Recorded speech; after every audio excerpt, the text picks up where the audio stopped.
Hello, I'm Spencer Legins, I'm Austin Ivey. I'm Laura Sanchez. and today we're going to be talking about our industrial separation using manta ray filters. Austin, do you want to talk about our biomimicry? Absolutely. So, one of the main aspects and focuses of this project was to apply some aspect of biomimicry, which is the process of basically taking technology and taking cues from life and applying those ideas to make technology better. And we're going to take that to innovate and improve on certain things that we see that need to be fixed in the world. So, our chosen biomimicry aspect was manta ray feeding patterns and how they feed. Manta rays somewhat filter feed in the way that they are able to filter out water as they move, and they're able to catch small particles like plankton, small life forms, and that's what they feed off of.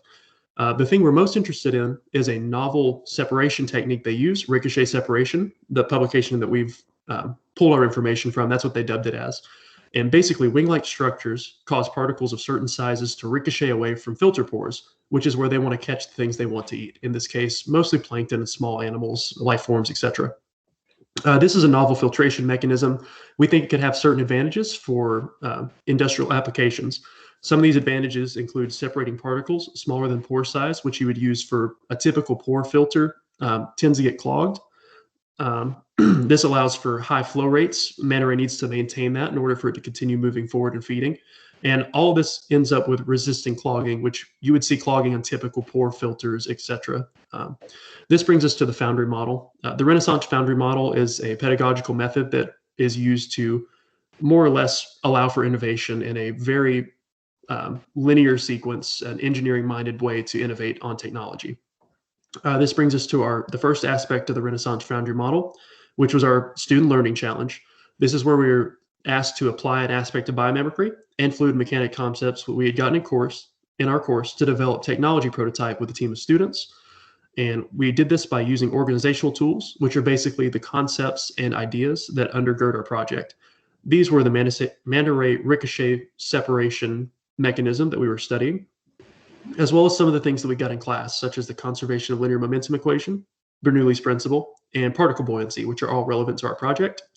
These are applied through learning cycles, such as our lectures for fluid mechanics this semester and the previous coursework that we had attended, all helped to solidify our information so we could apply it properly. We also had numerous resources to call on throughout the course of this project, such as weekly coaching sessions in lab with Dr. Arce and Dr. Jorgensen, course notes from fluid mechanics, and the publication that we pulled our information from regarding our biomimicry aspect from asknature.org. These are all filtered through a linear engineering sequence, which is the process of kind of whittling down our ideas and actually doing the process of innovating. This was done through weekly group meetings, digital contact and collaboration with COVID restrictions in mind. And our project took various forms through its life cycle, starting with 3 biomimicry applications and a consumer base that we wanted to reach. We changed that throughout the course, given what we had learned in class and also from our biomimicry aspect down to 1 biomimicry aspect, which is what we settled on, and also more of an industrial application. The more we learned, the more we thought that would be the place to apply this product. And all of this resulted in us producing a prototype of innovative technology, which we think could have very good implications for separation on an industrial scale.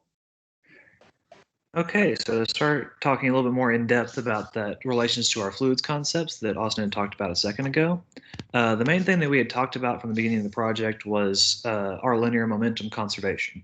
As you can see in the first equation there, I used the microscopic linear momentum. And in this project, the linear momentum is conserved. So after we derived that equation down a little bit, we came to Bernoulli's equation. And so once we had talked about Bernoulli's equation for a little bit, we wanted to solve for that, which is akin to the pressure drop, which helps relate to linear momentum. And so if we have delta P, then the velocities can't change a whole lot. So V1 and V2 have to be really, really close together in order to make that equation work. So by utilizing this equation, we are able to, the manta ray uses this equation in its feeding habits to conserve the momentum so that it can keep swimming and keep its momentum as it's going through the water.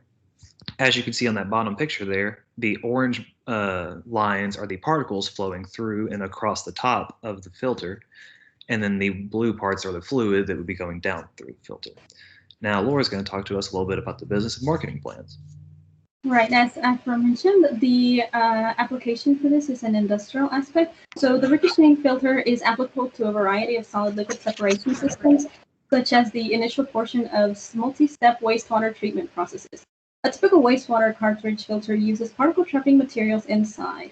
This filter is less prone to clogging, which leads to a conserved flow rate.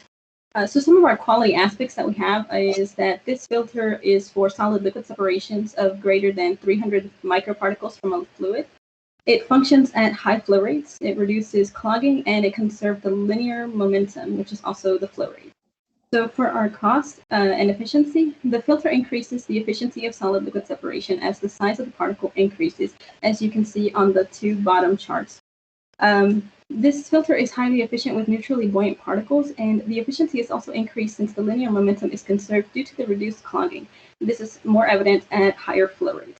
And though the installation cost is very similar to the cartilage filter, the manta ray filter has less maintenance cost regarding cleaning, and the implementation would be rather simple. It would just be a simple switch from a cartridge filter to a manta ray filter.